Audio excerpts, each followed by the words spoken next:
Hi guys, welcome to Sahar cooking vlogs. நம்ம சேனலை புதுசாக பார்க்குறீங்க, நம்ம சேனலை சப்ஸ்கிரைப் பண்ணிக்கோங்க. கூடவே பெல் ஐக்கனை கிளிக் பண்ணிக்கோங்க. அந்த சேனலை கொடுத்த மாதிரியே இந்த சேனலுக்கு தொடர்ந்து சப்போர்ட் கொடுங்க. ஓகே கைஸ், இன்றைக்கி ஹெல்த்தியான ரெசிபி தான் பார்க்க போகிறோம்.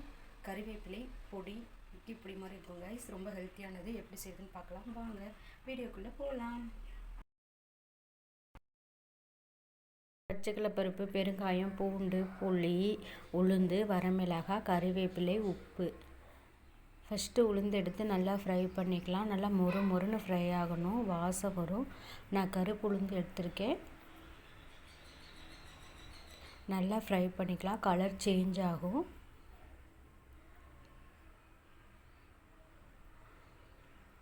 ஃபஸ்ட்டு ஹை ஃப்ளேமில் வச்சுட்டு அப்புறம் லோ ஃப்ளேமில் வச்சுக்கலாம். வேறு தட்டில் எடுத்து கொட்டிக்கலாம். இப்போ பச்சைக்கடலை பருப்பு சேர்த்துருக்கேன், அதையும் நல்லா ஃப்ரை பண்ணிக்கலாம். அதே மாதிரி தான் இதுலேயும் வாசம் வரும், கலர் சேஞ்ச் ஆகும். நல்லா மொறு மொறுன்னு ஃப்ரை ஆகணும். ஆயில் எதுவுமே மிஸ் பண்ணக்கூடாது. கலர் நல்லாவே சேஞ்ச் ஆகிடுச்சு, எடுத்துக்கலாம். பொட்டுக்கடலை கொஞ்சம் ஆட் பண்ணியிருக்கேன், துவரம்பருப்பு கொஞ்சம் ஆட் பண்ணியிருக்கேன். எல்லாம் சேர்த்து நல்லா மிக்ஸ் பண்ணிவிட்டு எடுத்துக்கலாம். உப்பு,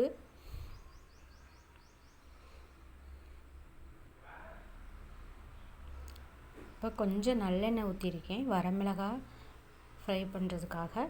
வரமிளகாவை நல்லா ஃப்ரை பண்ணிக்கலாம். உங்களுக்கு தேவையான அளவு போட்டுக்கலாம், காரத்துக்கு ஏற்ற மாதிரி. இப்போ அதே இதில் பூண்டு நான் தோலோடு சேர்த்துருக்கேன், ரொம்ப ஹெல்த்திங்க. எல்லாம் நல்லா மிக்ஸ் பண்ணி விட்டுக்கலாம். கொஞ்சம் புளி சேர்த்துக்கலாம். எல்லாமே நல்லா ஃப்ரை ஆகணும்.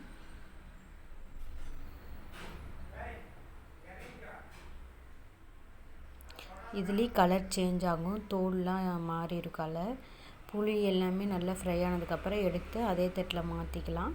இப்போ கறிவேப்பிலை உங்கள்கிட்ட நிறையா இருந்தால் நிறையா சேர்த்துக்கலாம், கொஞ்சமாக இருந்தால் கொஞ்சமாக சேர்த்துக்கலாம். நான் ஆல்ரெடி அரைச்ச பொடி கொஞ்சம் இருந்துச்சு, அதையும் சேர்த்து அதிலே மிக்ஸ் பண்ணிக்கிட்டேன். ஆனால் அது முருங்கைக்கீரை பொடி. இப்போ நான் செய்கிறது கறிவேப்பிலை பொடி. ரெண்டையும் சேர்த்து நல்லா மிக்ஸ் பண்ணி விட்டுக்கலாம். எல்லாமே சேர்த்து நல்லா ஆற வச்சுக்கலாம். ஆற வச்சு ஒரு மிக்ஸி ஜாரில் போட்டு பொடி தேவையான பதம், ரொம்ப நைஸாகவும் இல்லாமல் கொரகொரப்பாகவும் இல்லாமல் லெவலாக பார்த்து அரைச்சிக்கலாம். ஹெல்த்தியான கறிவேப்பிலை பொடி ரெடிங்க. சூப்பராக இருக்கும். இட்லி தோசை ரெண்டுக்குமே நல்லா இருக்குங்க. ரொம்ப ஹெல்த்தியானதும் கூட. கடையில் வாங்க வேண்டாம், நீங்கள் இப்படியே செஞ்சு சாப்பிட்டுக்கலாம். நல்லெண்ணெய் ஊற்றிக்கலாம், கல்லெண்ணெய் ஊற்றிக்கலாம்.